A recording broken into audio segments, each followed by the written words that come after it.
Hoje eu vim aqui mostrar para vocês o liquidificador Oster Power 1400. Eu tenho que fazer uma torta e eu vou mostrar ele batendo uma torta com uma massa tipo massa de bolo, que ela fica pesado, e essa massa, ela é aquela massinha doida para dar cheiro de queimado no liquidificador.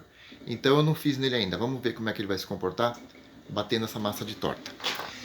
Então para essa receita eu vou usar aqui, ó, 2 xícaras de leite. É a receita básica de torta liquidificador. 3/4 de xícara de óleo, ou quem quiser usar pode usar uma xícara, tá? 4 ovos inteiros. E o que eu faço aqui? Eu estou usando atum, tomate, ervilha, cebola, picado e cheiro verde. Na lata de milho eu coloco meia aqui e vou colocar meia aqui no liquidificador. Isso aqui faz toda a diferença, tá? O pessoal pergunta, como é que a sua torta fica assim, úmida, bem molhadinha, né? O segredo é colocar o milho. Então vou colocar um pacotinho de 50 gramas de parmesão ralado. E, por último, vou colocar o fermento. Preciso colocar o sal aqui, que eu não coloquei.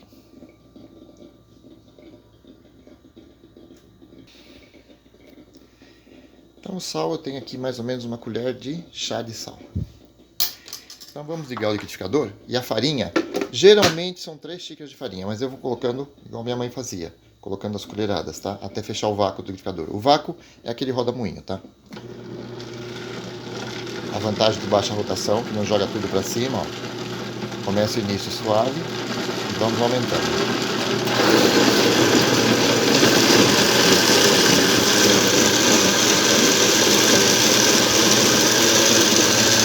Tirar a tampa.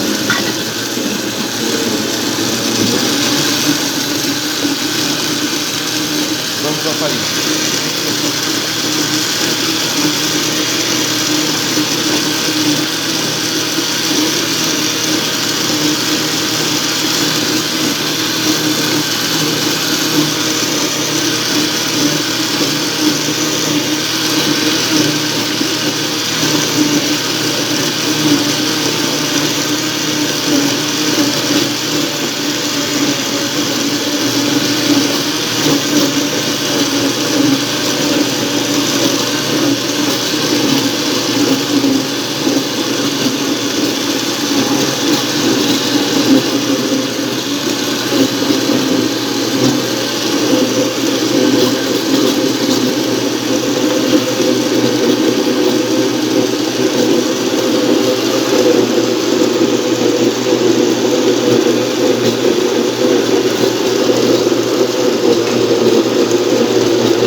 Repare que já fechou o vácuo do liquidificador. Então aqui eu paro, tá? Que a massa já está encorpada. Vamos ligar aqui devagarinho, ó. E vou colocar o fermento em pó. E bater só mais um pouquinho. Colher de sopa de fermento em pó.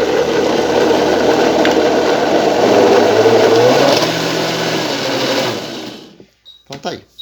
O forno está pré-aquecido. Forma untada. Só unta a parte de baixo, né? Metade da massa, o recheio, e metade e o restante da massa em cima.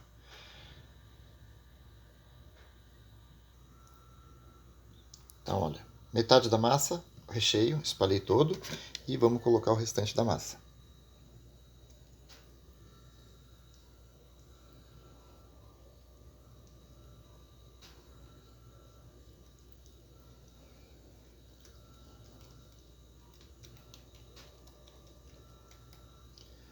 Vou parar aqui, ó.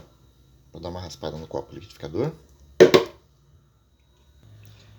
Então eu já raspei tudo, ó. Usei uma espátula de silicone macia para não danificar a superfície do copo, tá? Eu sou meio chato para eletrodoméstico, porque tem gente que pega a colher e raspa aqui dentro.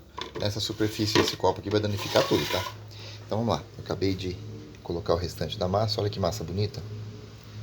Ela fica realmente uma textura de massa de bolo. Cuidado fazer isso no liquidificador, façam do jeito que eu fiz, para não danificar o aparelho.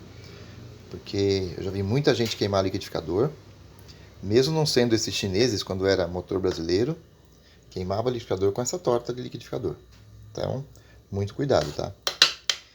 E o que eu vou fazer aqui? Agora, o liquidificador, assim que esse copo sujo, como ele é autolimpante, não é lâminas removíveis, eu coloco água morna, detergente e bato por alguns segundos.